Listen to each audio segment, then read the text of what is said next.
আসসালামু আলাইকুম রহমতুল্লাহি ওবরকাতুহ।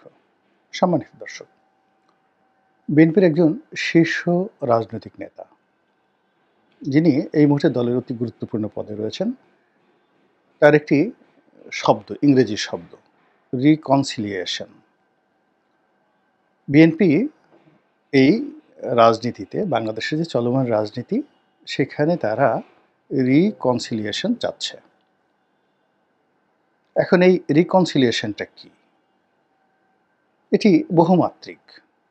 সেটি হলো সকলের সঙ্গে সমঝোতা করে, কাউকে কাউকে ছাড় দিয়ে, এই সমাজে যে মানুষের রাজনৈতিক উইল ফোর্স রয়েছে, আশা এবং আকাঙ্ক্ষা রয়েছে, সেই আশা এবং আকাঙ্ক্ষা অনুযায়ী রাজনীতিতে একটি সমঝোতামূলক নীতি আনা, একটি ব্যালেন্স, ভারসাম্য আনা, কাউকে কাউকে ছাড় দেওয়া এবং রাজনীতিতে কাউকে কাউকে পুনর্বাসন করা, এই টোটাল যে কর্মকাণ্ডগুলোকে রিকনসিলিয়েশন বলা হয়।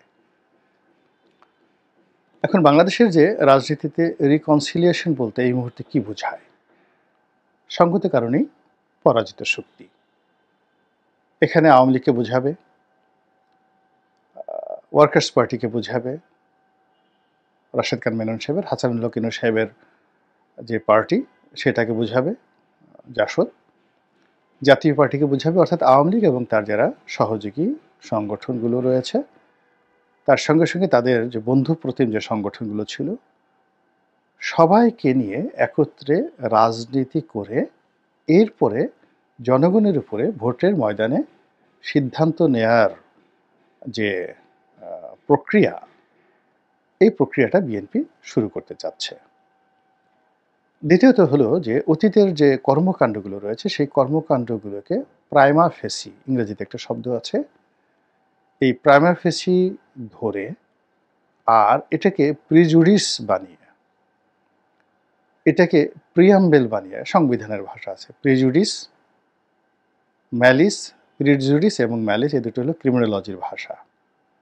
অর্থাৎ আপনি কারোর সঙ্গে একটা সমঝোতে আসতেছেন, কিন্তু আপনার মনের মধ্যে একটা বিদ্বেষ রয়েছে, হিংসা রয়েছে, ম্যালিস এবং প্রিজুডিস।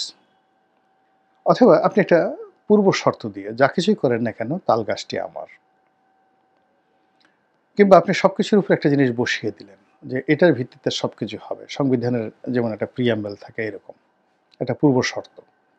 সেই পূর্ব শর্ত দিয়ে আলোচনা ঠিক ওই রকম না। রিকনসিলিয়েশনে এই কথাটা থাকে না। সেখানে একটা খোলা মন নিয়ে, একটা উদার মন নিয়ে সকল পক্ষ বসেন এবং একটি বৃহত্তর স্বার্থে, দেশের কল্যাণ, জাতির কল্যাণ এবং মানব কল্যাণে কী করে কাজ করা যায়, এই বিষয়গুলোকে সাধারণত রিকনসিলিয়েশন বলা হয়। অতীতে বহুবার বহু জাতিগোষ্ঠী মানে এরকম রিকনসিলিয়েশন করেছে। যেমন আয়ামে জাহিলিয়াতের সময় ১০০ বছরের একটা যুদ্ধ চলছিল। আরবের গোত্ররা মক্কা, ইয়ামেন, যেটিকে এখন হেজাজ বলা হয়, সেই হেজাজের যত জাতিগোষ্ঠী রয়েছে, তো এর মধ্যে নজদ এবং হেজাজ, মানে নজদ হলো এখন যে সৌদি আরবের রাজধানী রিয়াদ, ওইটা আলাদা এলাকা, ওইটাকে বলা হয় উত্তর আরব। আর দক্ষিণ আরব, যেটাকে হেজাজ বলা হয়, অর্থাৎ মক্কা, মদিনা, ইয়ামেন, তায়েফ, তো এই এলাকাকে বলা হয় নজদ। তো এই নজদের একটা বিশাল এলাকা, সেই নজদের একটা, না, এই এলাকাকে বলা হয়, যাকে বলা হয় নজদ উত্তর আর দক্ষিণ আরব আর কি হেজাজ বলা হয়। এই এলাকাকে মানে দক্ষিণ আরবকে বলা হয় হেজাজ, যার মধ্যে মক্কা, মদিনা, তায়েফ এবং ইয়ামেন। আর নজদ বলা হয় উত্তর আরব। ঠিক আছে? এখন এই যে হেজাজের জাতি, গোষ্ঠী, বর্ণ, সম্প্রদায় ১০০ বছর ধরে যুদ্ধ করলো এবং যুদ্ধ করতে করতে তারা একটা সময় বলল যে না, আমাদের রিকনসিলিয়েশন দরকার, এবং সবাই বসে সেটা তারা করে ফেললো। এটা দীর্ঘকালীন শর্ত এবং অতীতে সব অপরাধ, খুনাখুনি, রক্তের বদলে এগুলো সব মাফ করে দিয়ে একেবারে নতুন করে একটা শান্তি তারা প্রতিষ্ঠা করলো। সেই যুগে, আজ থেকে ১৪০০ বছর আগে, এরকম বহু ঘটনা, মানে আমাজনের জঙ্গলে এরকম রিকনসিলিয়েশন হয়েছে। তারপরে ভারতবর্ষে বহুবার হয়েছে। শিবাজির সঙ্গে যাকে বলা হয় আওরঙ্গজেবের রিকনসিলিয়েশনটা হয়েছে। মারাঠাদের সঙ্গে হয়েছে, শিখদের সঙ্গে হয়েছে, ব্রিটিশদের। তারপরে যাকে বলা হয় শেরশাহের সঙ্গে হয়েছে, মুঘলদের। এরকম মানে সময়ের প্রয়োজনে এগুলো হয়। আর একেবারে সাম্প্রতিক সময়ে দুনিয়া কাঁপানো যে রিকনসিলিয়েশন সেটা দক্ষিণ আফ্রিকাতে হয়েছে, যেটা এখনো পর্যন্ত চলমান। অর্থাৎ নেলসন ম্যান্ডেলা এবং দেশমন্ড টুটু, অর্থাৎ খ্রিস্টান সম্প্রদায় এবং জুলু সম্প্রদায়, তাদের মধ্যে, অর্থাৎ কালো মানুষ এবং সাদাদের মধ্যে বন্ধন করার জন্য তখন আপনারা জানেন যে তখন পিটার বুথার সরকার ছিল এবং ডি ক্লার্ক ছিলেন প্রেসিডেন্ট। তো পিটার বুথা এবং ডি ক্লার্ক দুজনই বর্ণবাদী শাসক ছিলেন এবং তাদের পিছনে খ্রিস্টান শক্তিকে যারা রিপ্রেজেন্ট করতেন, তো তাদের মধ্যে একজন পাদ্রী ছিলেন, খ্রিস্টান পাদ্রী, যদিও তিনি কালো, দেশমন্ড টুটু। তো তিনি এই মানে যাকে বলা হয় নেলসন ম্যান্ডেলা এবং এএনসি অর্থাৎ দক্ষিণ আফ্রিকার যে কংগ্রেস এবং ডি ক্লার্কের সরকার এর মধ্যে একটা সমঝোতা বা রিকনসিলিয়েশন তৈরি করেছিলেন এবং তার ফলে দক্ষিণ আফ্রিকা একটা নতুন ইতিহাস তৈরি হয় এবং এজন্য নেলসন ম্যান্ডেলা এবং দেশমন্ড টুটু তাদের দুজনকে নোবেল শান্তি পুরস্কারে ভূষিত করা হয়।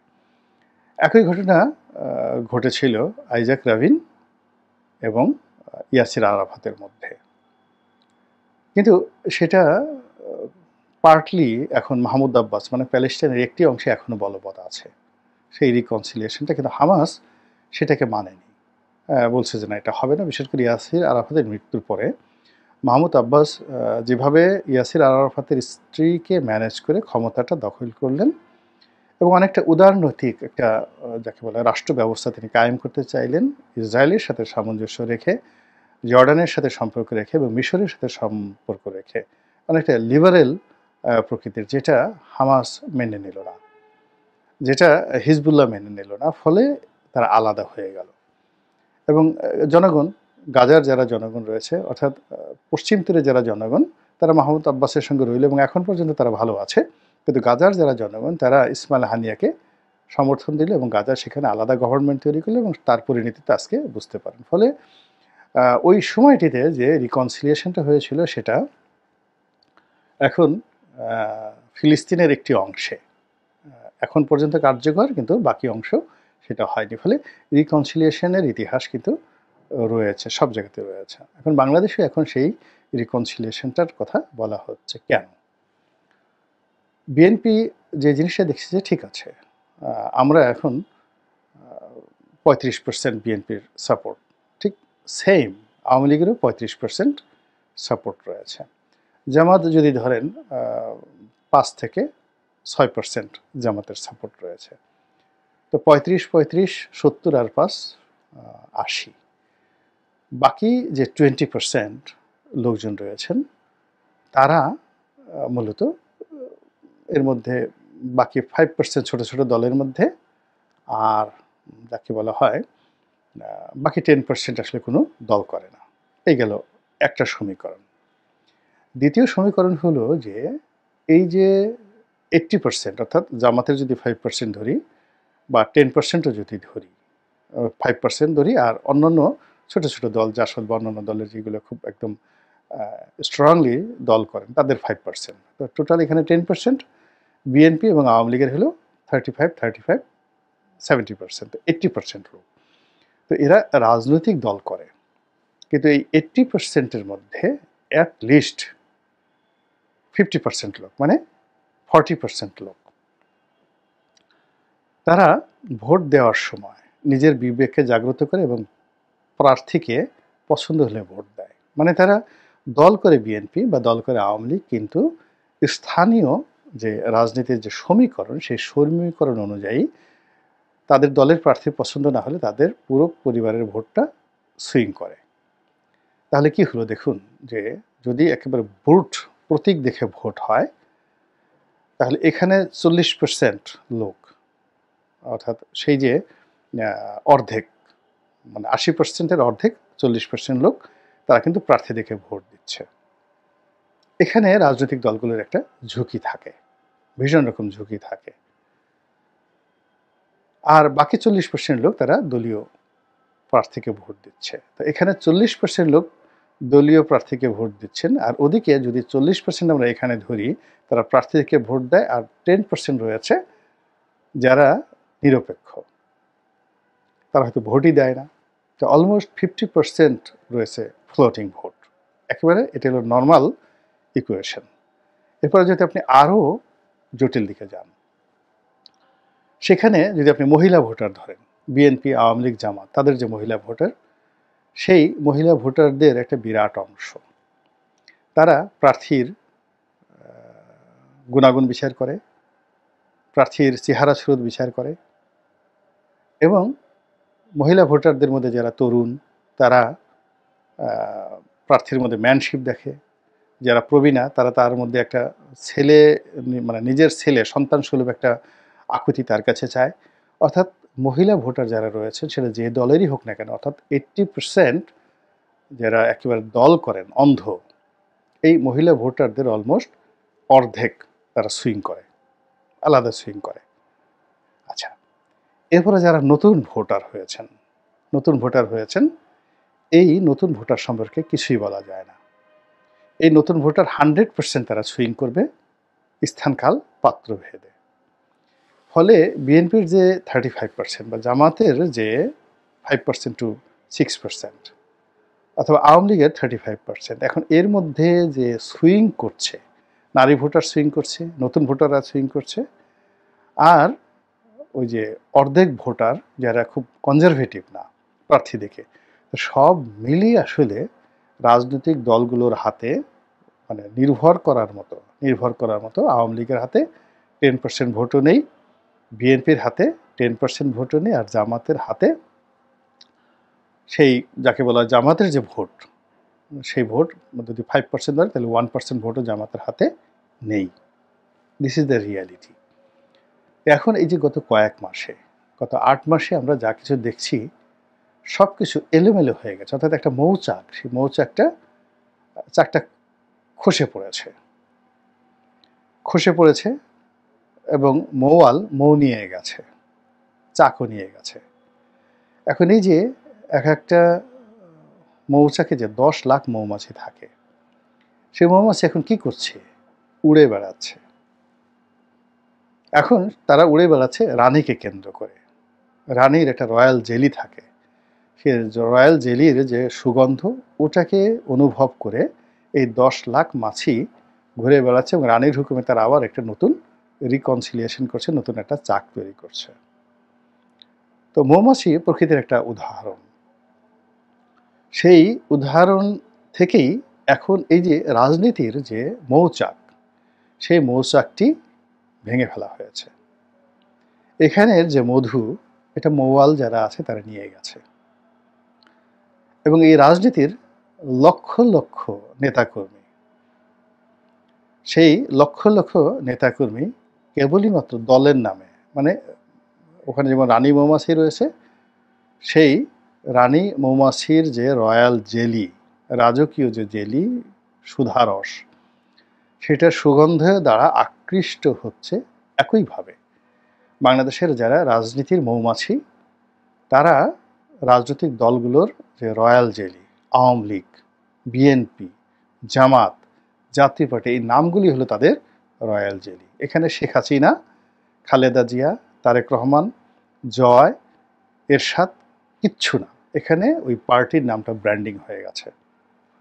এর কারণ হলো আমরা সবাই যখন মনে করি যে একজন ব্যক্তি অপরিহার্য, ধরুন যতদিন জিয়া রহমান সাহেব ছিলেন তার বাইরে তো অন্য কোনো কথা কেউ কল্পনা করেনি, কিংবা যতদিন বেগম জিয়া সুস্থ ছিলেন কেউ তারেক রহমান সাহেবের কথা কল্পনা করেনি, মনে করতে যে ভবিষ্যতে আসতে পারেন, কিন্তু কল্পনা করেনি। আবার যতদিন হোসেন শহীদ সরওয়ার্দী ছিলেন, বা ভাসানী যখন ছিলেন দলের প্রধান, কেউ কল্পনা করেনি হোসেন শহীদ সরওয়ার্দী আসবেন। হোসেন শহীদ সরওয়ার্দী জমানা পর্যন্ত কেউ কল্পনা করেনি শেখ মুজিব আসবেন। বঙ্গবন্ধু যখন এলেন কেউ শেখ হাসিনার কথা স্বপ্নেও কল্পনা করেনি, কল্পনাই করেনি। হয়তো বিকল্পভাবে চিন্তা করতে যে বড় জোর শেখ মনি আসতে পারে 75 পর্যন্ত। আবার এখন শেখ হাসিনার বাইরে কেউ কল্পনা করছে না। এটা যেমন স্বাভাবিক, একইভাবে যারা কল্পনা করছে না ক্ষমতায় থাকে তারা মনে করে যে আমি ছাড়া বোধহয় এখানে আর বিকল্প নেই। কিন্তু বাস্তবতা হলো যে পার্টির যে রয়্যাল জেলি ওটা ব্র্যান্ডিং হয় তার নামের কারণে। কংগ্রেস, বিজেপি কিংবা ইংল্যান্ডের যে পার্টিগুলো আছে লেবার পার্টি, টরি পার্টি, কনজারভেটিভ পার্টি কিংবা ধরুন আমেরিকাতে যারা আছে রিপাবলিকান, ডেমোক্র্যাট এরকম। তো বাংলাদেশেও কিন্তু এরকম ব্র্যান্ডিং হয়ে গেছে পার্টিগুলো এবং এখন পর্যন্ত ঘুরে ফিরে আপনি যত কিছুই বলেন না কেন, জিএম কাদেরকে যত তুচ্ছ তাচ্ছিল্য করেন না কেন, লাঙ্গল প্রতীক দিয়ে একটা ফেয়ার ইলেকশন ছেড়ে দেন। তারপর গিয়ে দেখেন রংপুর, গাইবান্ধা, কুড়িগ্রাম, নীলফামারী এই সমস্ত এলাকায় কি ঘটে, জাস্ট একটা ফেয়ার ইলেকশন দিয়ে দেখেন। মানুষ ছাড়ে না কখনো, মানে মানুষের হৃদয় এমন একটা ব্যাপার, এখানে যদি একবার কাউকে আশ্রয় দেয়, সেটা লাঙ্গল হোক, জাতীয় পার্টি হোক। আবার ছেড়ে দেন যে এলাকাতে জামাত, যেমন রাজশাহীর চাঁপাবনা, নবাবগঞ্জ, এরপরে আমাদের যে সীমান্ত যে এলাকাগুলো রয়েছে, বিশেষ করে সাতক্ষীরা জেলার কয়েকটি সিট, এরপরে ওই বেনাপোল এই এলাকাতে, তারপর সাতকানিয়া, চট্টগ্রামে আরও একটা দুটো সিট আছে। তো এই এলাকায় দেখেন শত কিছুর মধ্যে কিন্তু জামাতের নামটা রয়ে গেছে, আপনি বাদ দিতে পারবেন না। পাবনাতেও আপনি আলী হাসান মুজাহিদি সাহেবের এলাকাতে গিয়ে দেখেন এখন লোকজন তার কথাই বলে, কিংবা পিরোজপুরে গিয়ে দেখেন সাইদি সাহেবের কথা সেখানে বলবে, এবং তার রিপ্রেজেন্টেশন হিসেবে তার ছেলেরা ঘোরাফেরা করছে, লোকজন তার মধ্যেই দিল হোসেন সাইদিকে খুঁজে পাচ্ছে এবং জামাতকে একই সঙ্গে কাজ করছে। এইভাবে আসলে রাজনৈতিক দলগুলো একটা রয়্যাল জেলি ছড়ায় সব দিক থেকে। তো এই জিনিসগুলো আপনি বাদ দিতে পারবেন না। ওটা কি বিএনপির যে নেতা তিনি রিকনসিলিয়েশন করতে চাচ্ছেন। যদি এই প্রস্তাবনাটা রাষ্ট্রবিজ্ঞানের দৃষ্টিতে দেশের যারা নীতি নির্ধারণী তারা গ্রহণ করেন এবং নেতৃবৃন্দ যারা আছেন তারা যদি জনগণের সামনে ওইভাবে কথাবার্তা বলতে থাকেন, তাহলে আমি মনে করি যে এটা জাতি হিসেবে আমাদের জন্য একটা বিরাট গর্বের। এই জাতি একবার জেগে উঠেছিল গোপালের আমলে, অর্থাৎ 100 বছর মাৎসান্যায়ের পর তারা রিকনসিলিয়েশন করেছিল গোপালের জমানাতে। গোপালকে তারা রাজা বানিয়েছিল, তখন সবাই সবিগো ভুলে গিয়েছিল। এখন যদি আবার এই সময়টিতে এসে আওয়ামী লীগের জুলুম অত্যাচার সব কিছু ভুলে গিয়ে নতুন একটা রিকনসিলিয়েশন হয় এবং যারা অন্যায় করেছে, চুরিচামারি করেছে, টাকা পাচার করেছে, খুন খারাপি করেছে, তাদেরও বিচারটা যদি আওয়ামী লীগই স্বীকার করে নেয় যে হ্যাঁ বিচার হবে, কোনো অসুবিধে কি, অন্যায় করেছে তো অস্বীকার করার উপায় নেই, তারা তো সাধারণ ক্ষমা চায় না, বা এটা আওয়ামী লীগের লোকজনও চায় না। তো এই বিষয়গুলো লক্ষ্যমূর্তি নিয়ে যদি একটা সমঝোতা হয়, আমি মনে করি যে রাজনীতির একটা নতুন দিগন্ত উন্মোচিত হবে এবং এই মুহূর্তে রাজনীতির আকাশে যে কালো মেঘগুলো দেখা দিয়েছে এই কালো মেঘগুলো দূর হয়ে যাবে। মহান আল্লাহ আমাদের সবাইকে হেদায়েত দান করুন এবং হেফাজত করুন। আসসালামু আলাইকুম ওয়া রাহমাতুল্লাহি ওয়া বারাকাতুহু।